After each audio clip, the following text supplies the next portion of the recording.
Power point में हमारे पास slide show एक टैब है जहां से हम अपने जो प्रेजेंटेशन है उसके व्यू को कंट्रोल कर सकते हैं। जैसे हमने जो प्रेजेंटेशन बनाई है इसका व्यू शो करना है तो हमारे पास कीबोर्ड के ऊपर F5 की है, हम F5 प्रेस करते हैं तो हमारे जो प्रेजेंटेशन है उसका व्यू शो है वो चलना शुरू हो जाता है। और अगर इसको बंद करना है तो कीबोर्ड के ऊपर ही एस्केप बटन होता है, इसको प्रेस करते हो तो बंद कर सकते हैं। कीबोर्ड के ऊपर एस्केप की इसको प्रेस करोगे तो व्यू शो बंद हो जाएगा और F5 फंक्शन की जहाँ पे आपको मिल जाएगी वहां से आप उसको व्यू शो है जो रन कर सकते हैं। इसी काम को हम करने के लिए स्लाइड शो जो हमारा टैब है उसका भी यूज कर सकते हैं। इसमें हमारे पास अलग अलग तरह की ऑप्शंस है जिससे हम अपने व्यू शो को कंट्रोल कर सकते हैं, जैसे from beginning, from current slide. तो अगर जैसे हमने यहाँ पे क्लिक किया हुआ है स्लाइड नंबर 3 के ऊपर हम क्लिक करके काम कर रहे हैं और अगर मैं यहाँ से फ्रॉम करंट स्लाइड के ऊपर क्लिक करूंगा तो हमारा व्यू शो इसी स्लाइड से चलना शुरू हो जाएगा। अगर बिगिनिंग करेंगे तो पहली स्लाइड से चलेगा, अगर करंट स्लाइड करेंगे तो जिस स्लाइड के ऊपर क्लिक किया है वहां से ही व्यू शो चलना शुरू हो जाएगा। जैसे अभी हमने करंट स्लाइड किया है तो आप स्लाइड नंबर 3 से ही आपका व्यू शो शुरू हो जाएगा। एस्केप करेंगे तो बंद हो जाएगा। और अगर हमने अभी हम स्लाइड नंबर 5 के ऊपर है, हमने बिगिनिंग पे क्लिक किया है तो पहली स्लाइड ही आएगी और उसके आगे हमारा व्यू शो चलेगा, जहाँ से हम मैनेज कर सकते हैं। इसके अलावा हमारे पास कस्टम शो है जिसपे हम अपनी नीड के अकॉर्डिंगली अलग अलग स्लाइड्स को ऐड कर सकते हैं या रिमूव कर सकते हैं। तो जैसे हमने कस्टम शो पे क्लिक किया है और जहाँ पे हमारे पास ये एक डायलॉग बॉक्स हो जाता है, तो जहाँ पे अभी कोई भी कस्टम शो नहीं है तो हमने न्यू पे क्लिक कर दिया। तो आप यहाँ पे उसका शो का नाम रख सकते हो। मान लो हमने माई शो हमने रख दिया 1, इसका नाम रख दिया माई शो 1 और उसमें मुझे मान लो 13 नंबर स्लाइड चाहिए उसको ऐड कर दिया, 6 नंबर चाहिए उसको भी ऐड कर दिया और 8 नंबर भी चाहिए उसको भी ऐड कर। अभी ये हमारे पास आ चुके। इसमें अगर 8 नंबर स्लाइड हमें पहले चाहिए तो हम उसको अप कर देंगे कि वो पहले चले और लास्ट में हमें 2 नंबर चाहिए तो उसको हम डाउन कर देंगे। 8 स्लाइड नंबर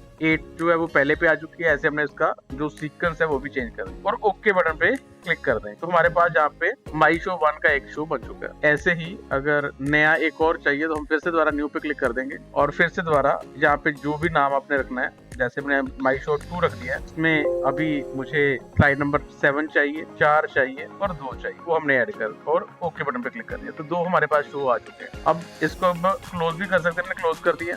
तो अब जब भी आप कस्टम शो पे क्लिक करोगे तो यहाँ पे आपको 2 शो दिखाई देंगे, शो 1 और शो। अब अगर मैं शो 1 पे ऊपर क्लिक करता हूँ तो वो हमारी लास्ट वाली स्लाइड जो है वो पहले चली है और उसके बाद में दूसरी स्लाइड और उसके बाद में जो हमने नेक्स्ट स्लाइड दी थी वो आई। तो ये हमने अपना एक कस्टम शो क्रिएट कर दिया। तो इसमें अलग स्लाइड चलेंगी और इसमें अलग स्लाइड चलेंगी। अब इसमें दूसरी वाली स्लाइड जो हमने चूज की थी वो सारी स्लाइड्स आज। तो ऐसे आप अपने कस्टम शो भी बना सकते हैं। फिर से दोबारा कस्टम शो में जाएंगे तो ये आपके बने हुए हैं। अगर इनमें से कोई चेंजेस करने तो एडिट पे जाके आप फिर से दोबारा चेंजेस कर सकते हो कि मुझे ये वाली स्लाइड नहीं चाहिए तो आप रिमूव कर सकते हो। अभी वहाँ पे 2 ही स्लाइड शो होंगी, एडिट कर सकते हैं। अगर कोई शो चाहिए ही नहीं तो उसको रिमूव कर सकते हैं, कॉपी कर सकते हैं, इसकी और कॉपी बन जाएगी। अभी इसी शो की एक और नई कॉपी बन, आप न्यू एडिट रिमूव और कॉपी करके अलग अलग तरह के शो कस्टम शो जो है वो बना के रख सकते हो। एक ही प्रेजेंटेशन में से आप अलग अलग छोटे छोटे जो व्यू शो है वो बना के रख सकते हो और जब जौन सा चलाना है वहाँ पे क्लिक करके वो चला के दिखाया जा सकता है। तो आप ये कस्टम शो भी क्रिएट कर सकते हैं। अब इसके बाद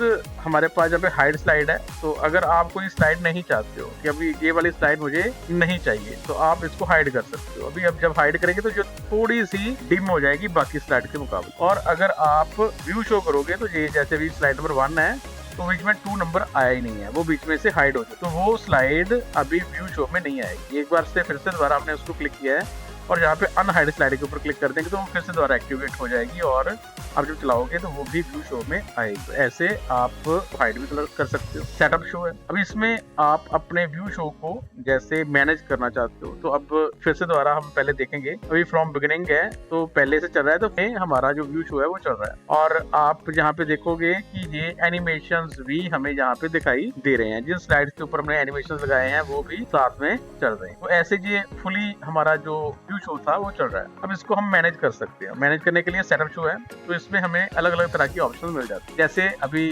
presented in by speaker full screen, तो अभी फुल स्क्रीन के अकॉर्डिंग हमारा व्यू शो चल रहा है। अगर इंडिविजुअल विंडो करोगे तो थोड़ी छोटी विंडो में चलेगा। अभी हमने यहाँ पे क्लिक कर दिया और ऑल स्लाइड या फ्रॉम, जहाँ से सभी चाहते हैं कि क्या हम चाहते हैं कि ये 3 से लेके मान लो 6 तक चले, तो यहाँ से स्लाइड भी सेलेक्ट की जा सकती है और जहाँ से फुल स्क्रीन या विंडोज में छोटी विंडो में भी। अभी हमने यहाँ पे चेंज कर दिया, जहाँ से भी चेंज कर दिया, 2 चीजें चेंज और ओके कर दिया। और व्यू शो करेंगे तो अब देखोगे एक विंडो में आ रहा है, फुल स्क्रीन में आपका व्यू शो नहीं आ रहा है। और जो पहले वाली 2 स्लाइड्स थी वो जहाँ से अभी कर चुकी हैं, और एंड वाली स्लाइड भी हमारे पास जहाँ पे नहीं आएगी। तो हमने क्यों ये कैसे किया है, सेटअप शो में जाके हमने यहाँ पे स्लाइड सेलेक्ट कर दी है और विंडो में जो व्यू शो देख रहे हैं, अगर ब्राउज एट ए क्योक स्क्रीन अगर यहाँ पे क्लिक करेंगे तो यहाँ पे हमारे पास अगर मल्टीपल स्क्रीन तो वो चूज की जा सकती है कि आप किस मॉनिटर के ऊपर चलाना चाहते हैं, ऑटोमेटिक चले या प्राइमरी मॉनिटर के ऊपर चले, तो आप चूज कर सकते हैं। अगर 2 मॉनिटर है तो यहाँ से चूज किया जा सकता है कि आप कौन से मॉनिटर के ऊपर उसको चला के देखना चाहते हो। तो ये 3 अलग अलग ऑप्शंस है जहाँ से आप व्यू शो को चेंज कर सकते हैं। अभी लूप है या विदाउट नरेशन है, विदाउट एनिमेशन है, हार्डवेयर एक्सेलरेशन है, ये भी हम जहाँ से मैनेज कर सकते हैं। अब अगर हम यहाँ पे लूप के ऊपर क्लिक कर देते हैं और विदाउट एनिमेशन कि अभी जो आपने एनिमेशन इफेक्ट लगाए वो ना चले, जब भी क्लिक करोगे तो एनिमेशन इफेक्ट नहीं चलेंगे और लूप ये लगातार चलता रहेगा कि हम अगर व्यू शो करेंगे तो वो बंद ही नहीं होगा।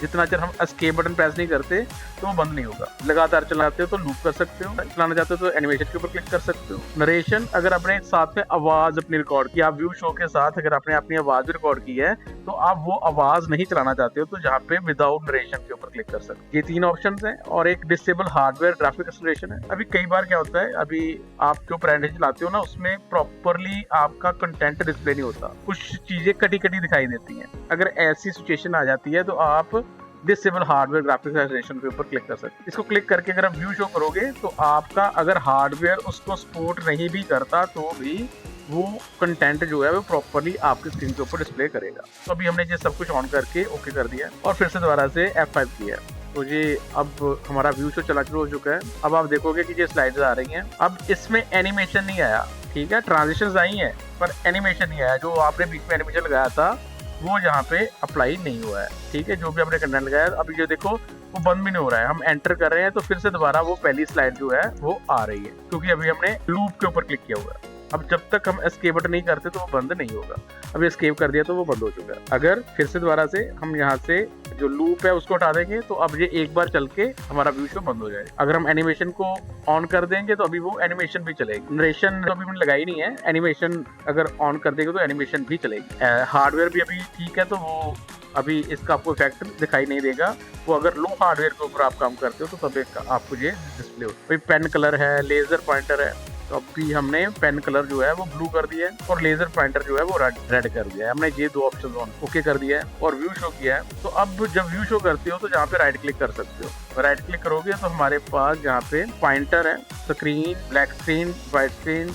अभी हमने ब्लैक स्क्रीन कर दिया है, राइट क्लिक करेंगे, स्क्रीन है तो अपने ब्लैक स्क्रीन कर दिया है तो आपका ब्लैक स्क्रीन आ जाती है। पर पहले पॉइंटर है, ठीक है, पॉइंटर में आप देखोगे यहाँ पे पेन है, हाइलाइटर है, इंक कलर है। अभी पेन किया है तो पेन करके आप देखोगे कि आप यहाँ पे ऐसे जैसे कोई रीड कर रहे हैं, कुछ समझा रहे हैं, ठीक है। तो अभी ये ब्लू कलर आ रहा है क्योंकि हमने वहाँ पे ब्लू कलर पेन का चूज किया। अगर रेड करते तो जहाँ पे रेड कलर आता है, क्लिक करेंगे, पॉइंटर में जाएंगे तो ये पेन है, ठीक है। अगर पॉइंटर लेजर पॉइंटर करेंगे तो अभी वो क्या आ रहा है, रेड कलर में आ गया क्योंकि हमने वहाँ पे लेजर पॉइंटर को रेड चूज किया हो। लेजर पॉइंटर भी कर सकते हो और पेन भी कर सकते हो। हाईलाइटर करोगे तो ये हाईलाइट येलो कलर में होगा। हाईलाइट करने के लिए इसका यूज कर सकते हो। राइट क्लिक करके पॉइंटर ऑप्शन है, लेजर, पेन और हाईलाइटर, और जहाँ से भी इंक यूज की जा सकती है। जब अभी हाईलाइट करे तो येलो आ रहा है, अब हमने अगर ग्रीन कर दिया है तो अभी वो हाईलाइट जो है वो ग्रीन कलर में आएगा। क्लिक करेंगे, pointer, laser, pen, highlighter, ink colour और इरेजर करोगे तो ये इरेज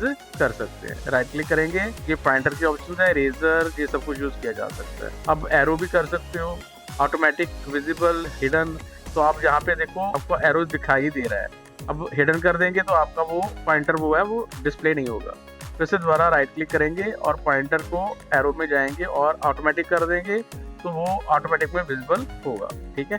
तो आप ये सारा पॉइंटर को जहाँ से मैनेज कर सकते, और ये सब कुछ हमने जहाँ से भी स्लाइड शो में जाके भी जहाँ से हम पेन कलर और लेजर पॉइंटर कलर जो है वो सेट कर सकते। तो ये सभी स्लाइड चले या कस्टम शो चले, जहाँ पे वो हमारे कस्टम शो आ जाएंगे। अगर आप उसी को सेट करोगे तो वो जहाँ से ही जब आप F5 करोगे तो आपका जो कस्टम शो है वही चलेगा। तो ये सारी ऑप्शन जहाँ से सेट की जा सकते हो।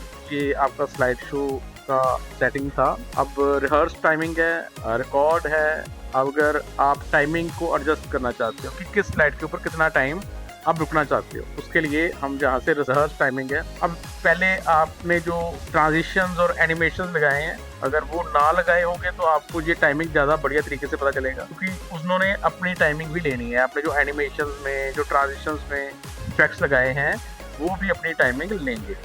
तो हमारी ये एक प्रेजेंटेशन में है। अब हम यहाँ पे स्लाइड शो में जाएंगे और रिहर्स टाइमिंग के ऊपर क्लिक करेंगे। अब देखोगे यहाँ पे टाइमर चल रहा है, तो अब अगर मैं एंटर नहीं करता हूँ तो उतना टाइम वो उस स्लाइड के ऊपर रुकेगा। अब मैंने क्लिक कर दिया है तो अभी ये इसकी टाइमिंग चलनी शुरू हो चुकी है। तो मैंने यहाँ पे कुछ ही सेकंड रखा है और फिर से क्लिक कर दिया है। यहाँ पे और जल्दी क्लिक कर दिया और जल्दी क्लिक कर दिया और जल्दी क्लिक कर दिया और जहाँ पे मैंने ज्यादा टाइम रुक गया हूँ। यहाँ पे अब देखो टाइमर चल रहा है कि मैं चाहता हूँ कि जहाँ पे ज्यादा टाइम वेट किया जाए, स्लाइड ज्यादा टाइम तक हमें डिस्प्ले हो। तो अब यहाँ पे ज्यादा टाइम हमने सेट कर दिया है। तो ये टाइमिंग को एडजस्ट करने के लिए हम यूज कर सकते हैं। जहाँ पे कम टाइम रखना है वहाँ पे हम जल्दी क्लिक कर देंगे और जहाँ पे ज्यादा टाइम रखना है वहाँ पे थोड़ा टाइम, जहाँ पे सेकंड्स आपको बता रहा है वो एडजस्ट कर सकते हो। अब जब कंप्लीट होगा तो लास्ट के ऊपर ये हमें बता रहा है कि इतना टाइम आपका सेट हो रहा है। हम जेस कर सकते हैं, सेव कर सकते हैं या नो कर सकते हैं। अभी जेस कर दिया है, ठीक है। तो इसके ऊपर टाइमिंग एडजस्ट हो। अब अगर हम F5 करेंगे तो ये हमारी फर्स्ट स्लाइड थी, तो यहाँ पे हमने थोड़ा टाइम ज्यादा दिया था। तो आप देखोगे कि यहाँ पे कुछ एक्स्ट्रा टाइम हम रुकेंगे। ये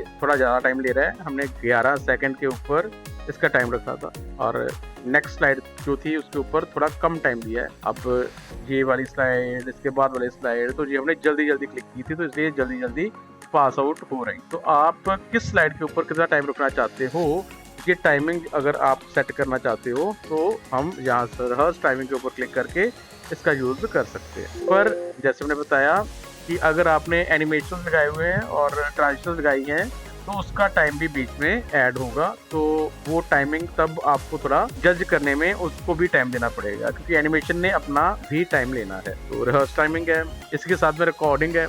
अगर आप रिकॉर्ड करना चाहते हो from current slide, from beginning, ठीक है, तो हम बिगिनिंग से रिकॉर्ड करना चाहते हैं तो रिकॉर्डिंग के ऊपर क्लिक कर दिया तो आपके पास ये रिकॉर्डिंग वाली स्क्रीन आ। अब आप अगर साथ में अपनी आवाज, अपनी वीडियो रिकॉर्ड करना चाहते हो कि ये मेरी प्रेजेंटेशन है, मैं चाहता हूँ कि इसके साथ में मेरी आवाज भी आए या मेरी फोटो भी आए, तो वो रिकॉर्ड की जा सकती। तो ये हमारे पास रिकॉर्डिंग वाला सेक्शन आ चुका है। तो यहाँ से आप माइक्रोफोन देख रहे हो, यहाँ पे कैमरा का क्रॉस आ रहा है क्योंकि हमारे यहाँ पे कंप्यूटर के साथ कैमरा नहीं लगा हुआ है। अगर आपके पास कैमरा है तो इसको भी आप ऑन ऑफ कर सकते हो कि आप अपनी वीडियो लाना चाहते हो कि नहीं लाना चाहते। कोई कैमरा नहीं, यहाँ पे नहीं चलेगा। माइक्रोफोन ऑन है क्योंकि आवाज हम रिकॉर्ड कर सकते हैं। और अनेबल ऑटो स्क्रॉल, तो ये स्क्रॉल ऑटोमेटिकली हो इसको भी ऑन किया जा सकता है, ठीक है। तो स्क्रॉल की स्पीड भी एडजस्ट कर सकते हो। और हमारे पास यहाँ पे कोई कंटेंट है नहीं। और जहाँ से आप माइक्रोफोन कौन सा यूज करना चाहते हो, कैमरा, ठीक है, ये सारी सेटिंग कर सकते हो। पर अभी हमारे पास हमारे कंप्यूटर के साथ कैमरा नहीं लगा है। तो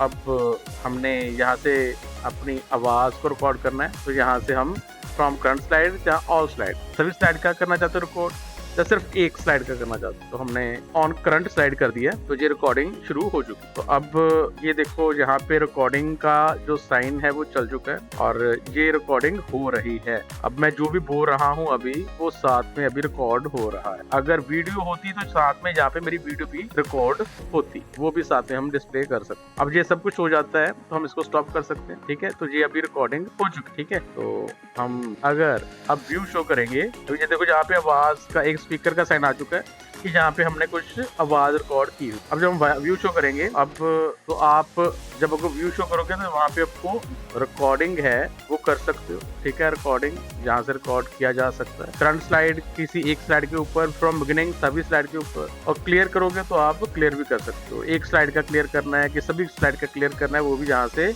आप जो रिकॉर्डिंग है जो क्लियर की जा सकती, ठीक है। प्ले नरेशन, अभी ये जो हमने अभी किया ये नरेशन है, ठीक है। अब मैंने जहाँ पे टिक हटा दिया है, जहाँ पे टिक हटा दिया है और फिर से दोबारा व्यू शो किया है, पर अब वो आवाज नहीं आ रही जो मैंने रिकॉर्डिंग की थी, वो जहाँ पे सुनाई नहीं दे रही है। अगर यहाँ पे टिक हटा देंगे तो वो आवाज जो आपने रिकॉर्ड की है यहाँ पर जरूर, पर वो व्यू शो पे नहीं चलेगी। यहाँ से टाइमिंग, हमने अभी जो टाइमिंग सेट की है, अगर यहाँ से टिक हटा दोगे तो वो टाइमिंग नहीं चलेगी, नॉर्मली चलेगा। अगर यहाँ पे टिक है तो टाइमिंग चलेगी। शो मीडिया कंट्रोल है, साथ में प्ले पॉज के साइन आ जाते हैं कि वो आए कि ना आए, वो भी यहाँ से हम कंट्रोल कर सकते हैं। अब ठीक है, ये देखो यहाँ पे रिकॉर्डिंग का जो साइन है वो चल चुका है। अभी मॉनिटर है ऑटोमेटिक या प्राइमरी, अगर आपके कंप्यूटर के साथ एक से ज्यादा मॉनिटर लगे हुए हैं, तो आप जो व्यू शो है किस मॉनिटर के ऊपर चलाना चाहते हो वो भी चाहे चूज किया जा सकता है कि मॉनिटर 1 या मॉनिटर 2। तो आप जब व्यू शो करोगे तो आपके प्राइमरी मॉनिटर की जगह दूसरे मॉनिटर के ऊपर व्यू शो चलेगा। प्रेजेंटर व्यू है, अगर आप कोई और डिवाइस यूज कर रहे हो तो आप प्रेजेंटर व्यू का भी यूज कर सकते हो। अभी हमारे यहाँ पे कोई मॉनिटर अटैच नहीं है तो ये दोनों ऑप्शन भी प्रॉपरली वर्क नहीं करेंगी। ठीक है, तो ये सारा हमारा स्लाइड शो का मेन्यू था जिससे आप अपने व्यू शो को कंट्रोल कर सकते। आई होप आपको ये सारी ऑप्शन प्रॉपरली समझ लग चुकी हो।